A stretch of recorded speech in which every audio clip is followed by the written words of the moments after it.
Hello everybody, welcome to our channel Gurukul. তাহলে এখন আমরা কি পড়ছি? ফান্ডামেন্টাল রাইটস, মৌলিক অধিকার। তাহলে মৌলিক অধিকারটা হচ্ছে আমাদের সংবিধানের পার্ট 3 12 থেকে 35 পর্যন্ত এই আর্টিকেলগুলো টোটালটাই হচ্ছে মৌলিক অধিকার। তাহলে আমরা 12 থেকে নিয়ে 30 পর্যন্ত আমরা 3টে পার্টের মধ্যে আমাদের এই অধিকারগুলো আমাদের পড়া হয়ে গেছে। তার মধ্যে 19টা যেটা ছিল সেটা কি ভারতীয় সংবিধানের শিরধারা। আর আজকে আমরা পড়তে যাচ্ছি 32 নম্বর। 32 থেকে 35 এই চারখানা আমরা পড়বো, কিন্তু 32টাই হচ্ছে সব থেকে বেশি ইম্পর্টেন্ট। তাহলে এই 32 নম্বরটা কি? সেটা হচ্ছে ভারতের সংবিধানের আত্মা। ভীমরাও আম্বেদকর কি বলেছিলেন? This is the heart and soul of the Indian constitution.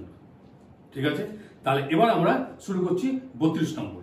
32 নম্বর যেমনি আমি এর আগে বলেছি যে মৌলিক অধিকার একটা বহুত বড় অধিকার, যেটা 1215 সালে ইংল্যান্ডে ম্যাগনা কার্টা হিসাবে এসেছিল এবং তারপর 1787 সালে যখন আমেরিকান বিপ্লব হয় এবং তারপর যখন আমেরিকা স্বাধীন হয়, তারপর ওদের কনস্টিটিউশনের মধ্যে প্রথম যে 10খানা যে অ্যামেন্ডমেন্ট হয়েছে সেটা হচ্ছে আর কি বিল অফ রাইটস।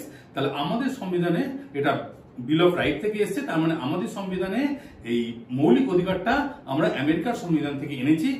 এই মৌলিক অধিকারটা এত ইম্পর্টেন্ট আমরা কেন বলি? কেন কি এই মৌলিক অধিকারগুলো ওই দেশের নাগরিকরাই পায়। তাহলে নাগরিকদের জন্য এটা বহুত একটা ইম্পর্টেন্ট। কিন্তু এবার এটার এত গুরুত্ব কেন? কেন কি মনে করুন কি আমি একটা কোনো মোবাইল কিনলাম, মোবাইলটা আমি কিনলাম, আমাকে বললো 5 বছরের গ্যারেন্টি। তো গ্যারেন্টিটা দেবে কি? যদি গ্যারেন্টি আর যদি বললো কি ঠিক আছে মোবাইলটা যদি আমি বিনা গ্যারেন্টিতে যদি কিনে নিই তাহলে তো ওর কোনো ভ্যালুই নেই। কেন কি তাহলে তো ওটা যে কোনো সময় খারাপ, তাহলে আমি এত পয়সা দিয়ে আমি এটা কিনে আমার লাভ কি হলো? কারণ গ্যারেন্টি নেই। ঠিক তেমনি মৌলিক অধিকারটার কোনো মূল্য নেই যদি এই 32 নম্বর আর্টিকেলটা যদি আমাদের এখানে না থাকতো। এই জন্যে এই 32 নম্বর আর্টিকেলকে আমরা কি বলি?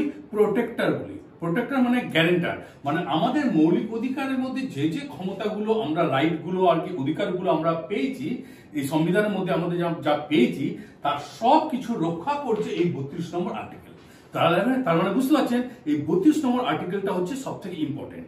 দ্বিতীয়, এই 32 নম্বর তার মানে আমি কি বললাম কি মৌলিক অধিকারের যে পার্টটা আছে 3 নম্বর পার্টে 12 থেকে 35 পর্যন্ত মৌলিক অধিকার।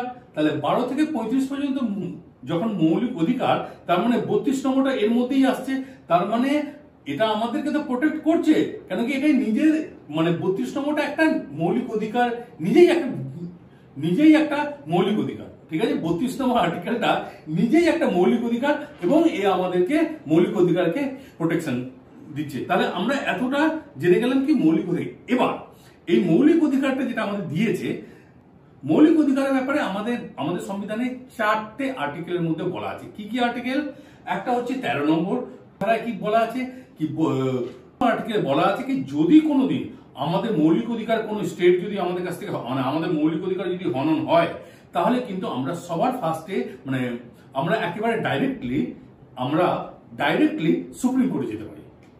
ভাবুন কি যখন একটা লোক মনে করেন একটা সাধারণ ব্যাপার, মানে এটা একটা ছোটখাটো ব্যাপার না, কি আপনি ডাইরেক্টলি সুপ্রিম কোর্টে যেতে পারেন। এটা একটা বড় অধিকার। কেন কি আমাদের দেশের মধ্যে ছোট যে কোনো মামলা হলে লোয়ার কোর্ট থেকে ডিস্ট্রিক্ট কোর্ট থেকে হাইকোর্ট, তারপর সুপ্রিম কোর্ট, একটা ছোটখাটো মামলা যেতে মানে সাধারণত 10 বছর লেগে যায়।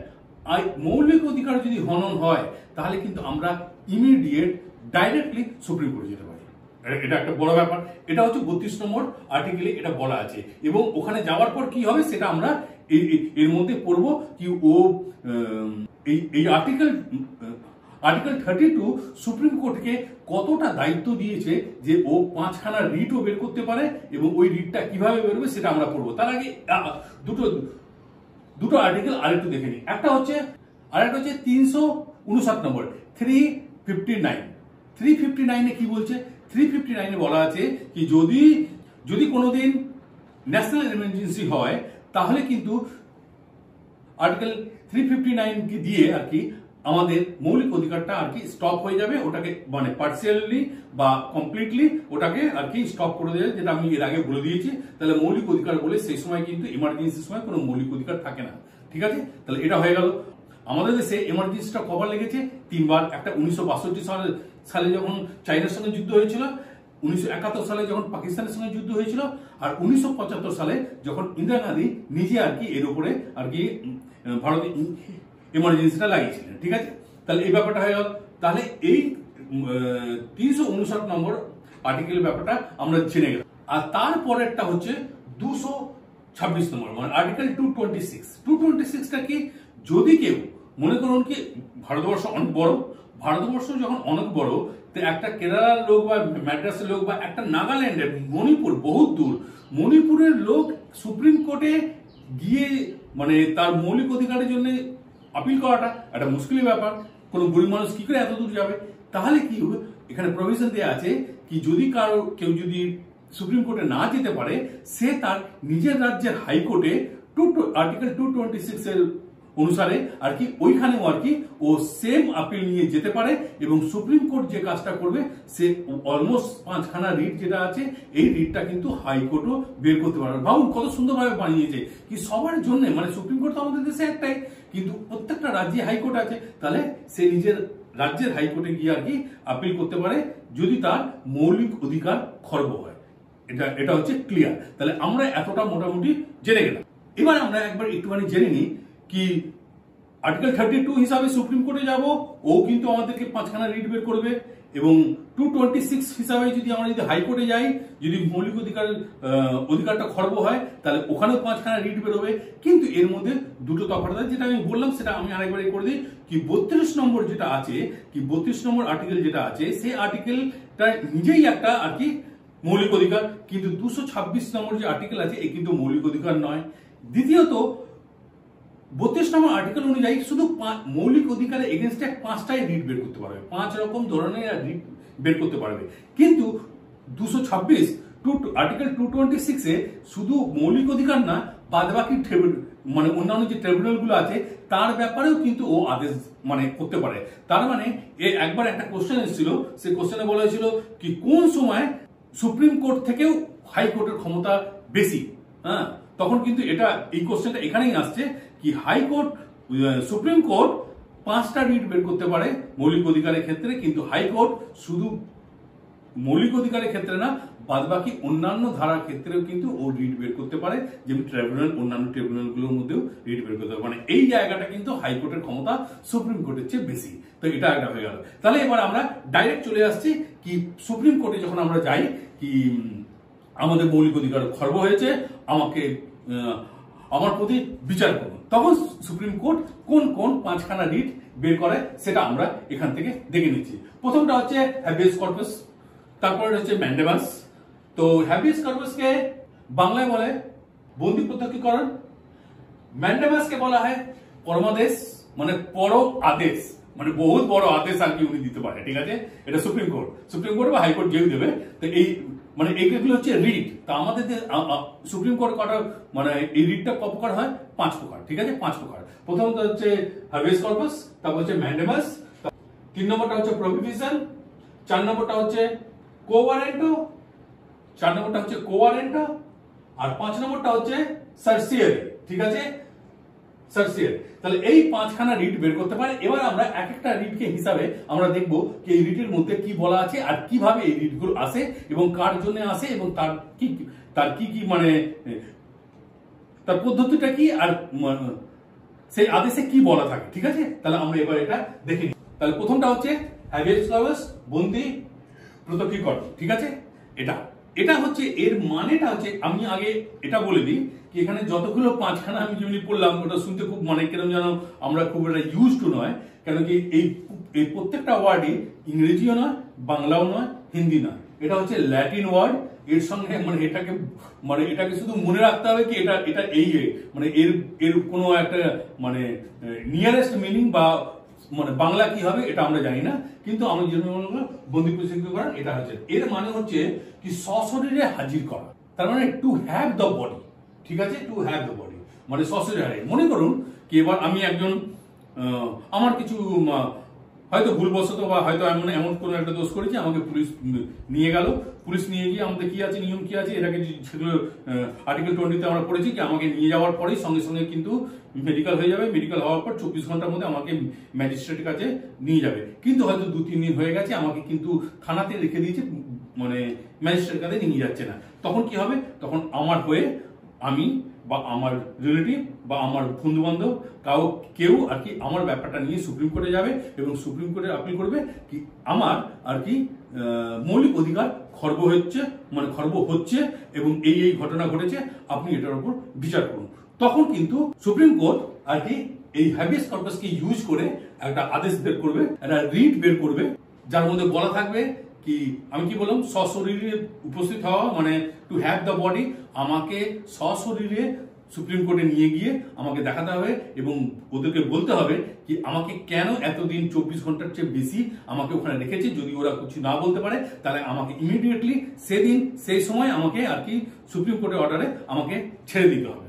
ঠিক আছে, এটা একটা বহুত, তার মানে মনে করুন কি আমাকে এতক্ষণ রেখেছে, আমি দোষও করেছি কিন্তু আমাকে রেখেছে, এতে আমার কি আমার স্বাধীনতার অধিকার, মানে আমার যে পার্সোনাল ফ্রিডম আছে সেটা হনন হয়েছে।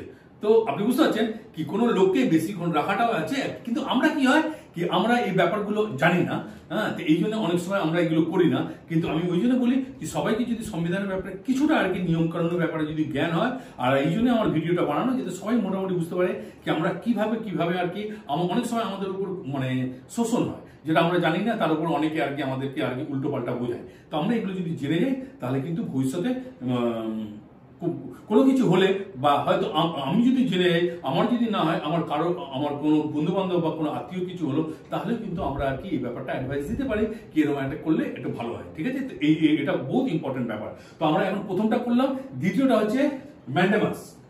ম্যান্ডেমাস মানে হচ্ছে দ্য পরম আদেশ। ঠিক আছে, এবার এর ব্যাপারে আমরা জেনে নিই। এর মানেটা হচ্ছে উই কমান্ড, এর পুরো মানেটাই হচ্ছে উই কমান্ড, মানে কোর্ট আর কি কমান্ড দেবে, কমান্ড যেমনি কমান্ডার হয় না, মানে অর্ডার দিচ্ছে, মানে উই কমান্ড বলে অর্ডার দেবে। এবার মনে করুন এটা কখন হয়, মনে করুন এটা হচ্ছে পাবলিক ডিউটির উপরেই, কিন্তু মনে করুন কোনো হসপিটালে কেউ হয়তো কাজ করছে না, বা কোনো ডাক্তার কাজ করছে না, বা নার্স কাজ করছে না, বা হয়তো রুগী আছে বা কোনো আছে, সে একটা খবর কাগজ নিয়ে বসে আছে, বা বসে বসে, আজকাল তো নতুন নতুন মোবাইল বেরিয়েছে সবার, হ্যাঁ, সবাই মোবাইলের মধ্যে ব্যস্ত আছে, কাজ করছে না, পাবলিক ডিউটি করছে না, তাহলে কিন্তু সেই ব্যাপারে কিন্তু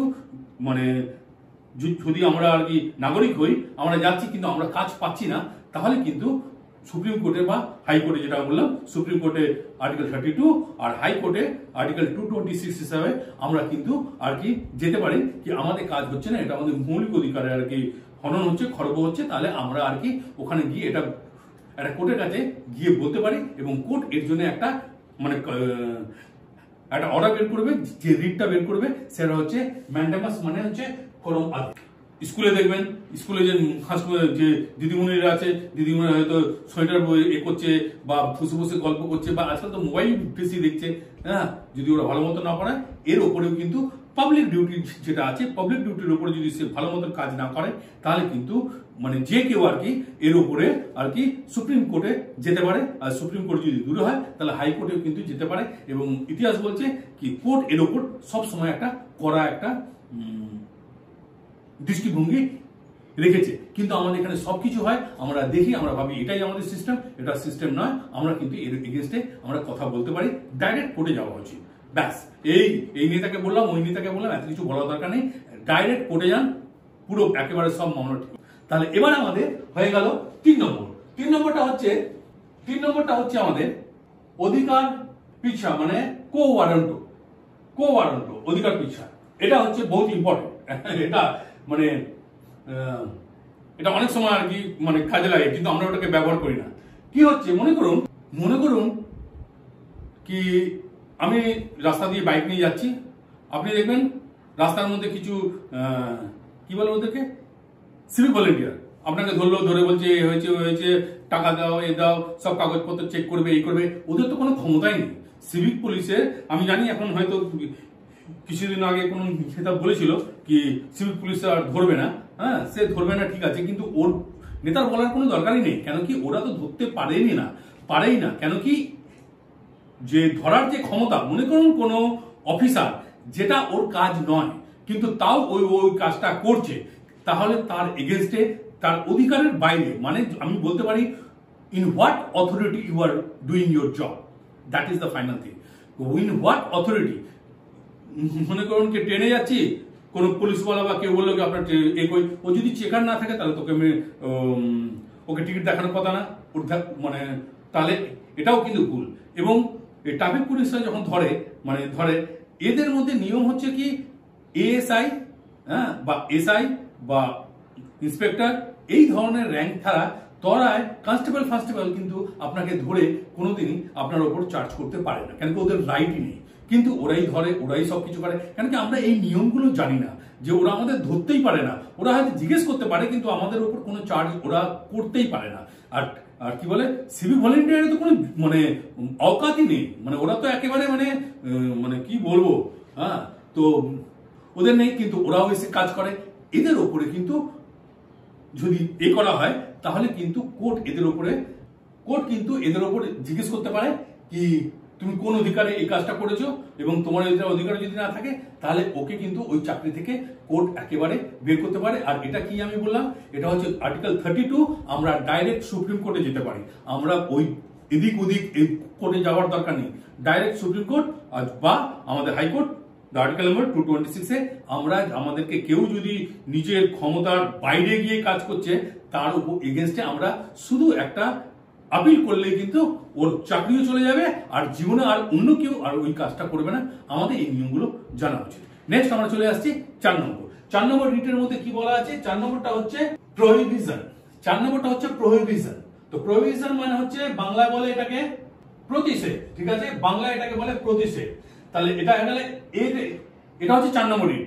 এর আগে যে আমি 3খানা বললাম, হ্যাবিস কর্পাস, ম্যান্ডামাস আর কো ওয়ারেন্টো, এই 3খানা রিট কিন্তু সাধারণ পাবলিকের উপর, মানে পাবলিক কোন নাগরিক যদি কোনো কিছু এরকম করে তার উপরে কিন্তু সুপ্রিম কোর্ট বা হাইকোর্ট যেটা বললাম কি তারা রিট বের করতে পারে। আমি কিন্তু বারবার আর্টিকেল বলে দিচ্ছি কি সুপ্রিম কোর্ট হচ্ছে আর্টিকেল 32 আর হাইকোর্ট হচ্ছে আর্টিকেল 226 হিসাবে এরা আর কি এটা বের করতে পারে। কিন্তু এখন যেটা প্রহিবিশন যে ব্যাপারটা আছে এটা কিন্তু মানে কোনো মানুষের উপর না, এটা হচ্ছে সংস্থার উপর। তার মানে এটা একটা কোর্টের উপর হবে, মানে কোর্ট মনে করুন কি কোনো একটা কোর্টে লোয়ার কোর্টে বা ডিস্ট্রিক্ট কোর্টে কোনো মানে কোনো কেস চলছে, এবার ওটাকে আটকাবার জন্য আর কি প্রহিবিশন করা যায়।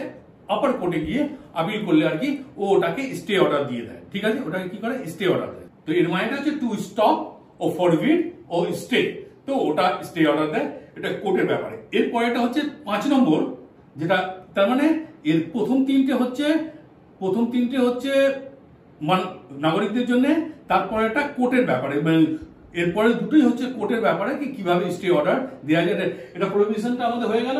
আর তারপরেরটা হচ্ছে 5 নম্বর সেরসিয়ারি, ঠিক আছে, এটাকে বাংলায় বলে উৎপ্রেষণ, ঠিক আছে, এটাকে বাংলায় বলে উৎপ্রেষণ। তাহলে এটার কি আছে? এটা অ্যাকচুয়ালি এটাও কোর্টের আর কি অর্ডারের উপরে স্টে অর্ডার আসছে। এই অর্ডারটা হচ্ছে মনে করুন কি কোনো লোয়ার কোর্ট বা ডিস্ট্রিক্ট কোর্ট কোনো একটা ডিসিশন দিল এবং সেটা আর কি ডিসিশনটা এক্সেসিভ হয়ে গেছে। তো এর মধ্যে 4খানা আমরা বলতে পারি: two excessive judgment, the excess of the jurisdiction, lack of jurisdiction মানে হয়তো যতটা দরকার ছিল তার চেয়ে মানে তার ন্যায়টা কম হয়েছে। আর 3 নম্বর জুডিডিকশন ইন আনকনস্টিটিউশনাল, ঠিক আছে। আর 4 নম্বরটা হচ্ছে the violation of the natural justice, ঠিক আছে। তার মানে এই ধরনের যদি কোনো জুডিশন আর কি লোয়ার কোর্ট দিয়েছে তাকে হয়তো লোয়ার কোর্টেরটা হাইকোর্ট এবং হাইকোর্টটা সুপ্রিম কোর্ট এর একটা আর কি স্টপ লাগাতে পারে। এই 4 রকমের যদি কোনো ন্যায়িক ব্যবস্থা যদি কোনো গন্ডগোল হয় তখন বলবে এটাকে বলে টু দ্য সার্টিফাইড আর কি, ওরা ওখানে আর কি চাইবে কি এটা কি ব্যাপার না ব্যাপার সেটার উপরে যাবে। তো এটা আমাদের জন্য নয়, মৌলিক অধিকার মানে নাগরিকদের জন্য নয়, কিন্তু এটা আজকে lower court to higher court আর কি এর উপর আর কি দেখাশোনা করে। যাক, ঠিক আছে। তো আমরা আমাদের এত বেশি ঢোকার দরকার নেই। আমাদের জন্য সাধারণ মানুষের জন্য কি কি দরকার আছে? প্রথম 3টে: habeas corpus, mandamus and quo warranto. এই 3খানা হচ্ছে আমাদের। আর তার তলায় দুটো আছে যেটা প্রভিশনারি স্যালারিও, এটা হচ্ছে আর কি মানে কোর্টের জাজমেন্টের উপর আছে। তাহলে আমরা জেনে গেলাম যে সুপ্রিম কোর্ট করকম রিট বের করতে পারে মৌলিক অধিকার যদি খর্ব হয়, তাহলে আমরা মোটামুটি এটা জেনে গেলাম। কিন্তু এর মধ্যে একটা জিনিস আমি বলে দিই, যেমনি যেমনি কোয়ারেন্টো যেটা আছে, এই যে কোয়ারেন্টো আছে, এই যে মানে কালকেই একটা ঘটনা ঘটেছে যে আসানসোলে কোনো একটা মেয়র আছে, সে মানে কি সে মেয়র নাকি ভ্যাকসিন দেওয়া হচ্ছে আর ও নিজে গিয়ে আর কি ভ্যাকসিন দিয়ে দিয়েছে। টিভিতে দেখাচ্ছে, সবই দেখাচ্ছে, ও পরে বলছে না আমি তো ধরেছিলাম। তোরম ব্যাপার না। এবার এই যে জিনিসটা মানে নিজের অধিকারের বাইরে গিয়ে যে এই কাজটা করেছে, যে কেউ সুপ্রিম কোর্টে গিয়ে তার এগেনস্টে কেস করতে পারে এবং সেই মহিলা কিন্তু তার মানে তার উপরে বহুত বড় একটা স্টেপ হবে। কিন্তু অনেকে এটাকে খুব বলছে না উনি উনি অতি উৎসাহী হয়ে করে দিয়েছেন। এই উৎসাহটা এত বড় পজিশনে থেকে কোনোদিন উৎসাহী হয় না। সবাইকে নিয়ম জানা উচিত। উনি নিয়মই জানে না। আমার থেকে মনে হয় না উনি খুব একটা শিক্ষিত। হ্যাঁ, কিন্তু ওনাকে সবাইকে অন্তত এইটুকু জানা উচিত কি কোয়ারেন্টো কখন কাজে লাগে। ঠিক আছে, তো এরকম ধরনের যে কাজগুলো হয় তার এগেনস্টে কিন্তু ডাইরেক্টলি সুপ্রিম কোর্টে আপিল করা যায়। এতে কোনো ভয় পাওয়ার কিছু নেই। যে কেউ যে কোনো নাগরিক সুপ্রিম কোর্টে আর্টিকেল 32 হিসাবে এতে মানে সুপ্রিম কোর্টে আর আর্টিকেল 226 হিসাবে হাইকোর্টে গিয়ে আপিল করলেই কিন্তু এর উপরে বিচার পাওয়া যাবে। তাহলে আমাদের আজকে পুরো ব্যাপারটা আর কি যে আর্টিকেল 32 যেটার মধ্যে আছে কি, আর্টিকেল 32 বলা আছে যে যদি মৌলিক অধিকার যদি খর্ব হয় তাহলে কিন্তু আমরা একবার ডাইরেক্টলি সুপ্রিম কোর্টে গিয়ে আমরা আপিল করতে পারি এবং সুপ্রিম কোর্ট হচ্ছে আমাদের মৌলিক অধিকারের আর কি গ্যারান্টার। সে আমাদেরকে গ্যারান্টি মানে সে হচ্ছে আমাদের প্রোটেক্টর। সে আমাদেরকে সবসময় প্রোটেক্ট করে এবং আজ পর্যন্ত ইতিহাস বলছে সুপ্রিম কোর্ট মৌলিক অধিকারের ব্যাপারে যে কোনো নাগরিক যখনই আপিল করেছে তার শুনানিটা ওনারা খুব ভালো মতন, মহামান্য আদালত খুব ভালো মতন এই কাজটা করেছে। আর এটার জন্যই কিন্তু এই ভারতবর্ষটা সুন্দরভাবে আর কি এত চুরি চামারি এত কারাপশনের মাঝখানেও কিন্তু সুন্দরভাবে এখনো পর্যন্ত সিটদাঁড়াটা নিয়ে দাঁড়িয়ে আছে। শুধু এই আর্টিকেল 32 হচ্ছে আমাদের মানে আর কি আর্টিকেল 19 সিটদাঁড়া, আর আর্টিকেল 32 হচ্ছে আমাদের সংবিধানের আত্মা এবং চাবিকাঠি কোনটা, what is the key of the constitution is the preamble মানে প্রস্তাবনা। এই তিনখানা জিনিস এই পুরো আমাদের সংবিধানকে মানে সবকিছুই আছে আর প্রত্যেকটা আর্টিকেল ইম্পর্টেন্ট, কিন্তু এই তিনখানা আর কি এটাকে প্রোটেক্ট করে এবং এর চাবি ধরে রাখে। ঠিক আছে, তাহলে আজকে আবার এটা হয়ে গেল। এরপর কিন্তু আমরা এসে যাচ্ছি আর্টিকেল নাম্বার 33। তাহলে এইভাবে আপনারা দেখতে থাকুন। এরপরে তিনখানা আর্টিকেলকে আমি আলাদাভাবে ওটা করে দেবো। ঠিক আছে, নমস্কার।